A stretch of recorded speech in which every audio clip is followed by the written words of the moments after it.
చేయండి. ఇలాంటి problems competitive exam ఇచ్చినప్పుడు ఈజీగా ఎలా చేయాలి అంటే ఫస్ట్ ఇది తీసుకున్నాం మనం, ఈ వాల్యూ తీసుకున్నాక నెక్స్ట్ ఏంటి అంటే చూడండి ఇక్కడ ఇదేంటి 1/4 కదా, 1,4 ఇక్కడ ఎన్ని 1 2 3 ఈ 3 డాషెస్గా తీసుకోవాలి. నెక్స్ట్ ఏంటంటే ఇక్కడ ఏముంది 2, సో దీన్ని ఇంటూ 2 చేయాలి.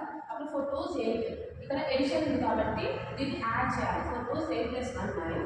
నెక్స్ట్ ఏంటి 3, ఇది కంప్లీట్ అయిపోయింది కదా 9. నెక్స్ట్ 3 ఉంది, 9 is 27 + 4 31, ఇది కంప్లీట్ అయింది. నెక్స్ట్ ఏముంది ఇంటూ 1 ఉంది కదా, 31 1s 31 + 9 40, సో దాని 40. ఓకే, నెక్స్ట్ ఈ వాల్యూ మీరు సబ్స్టిట్యూట్ చేయాలి. 4 - 5 × 31/40. ఓకే, సో 5 1s 5, 5 8s, ఇక్కడ ఏమవుతుంది 4 - 31/8, సో 4 8s 32 - 31/8, 1/8.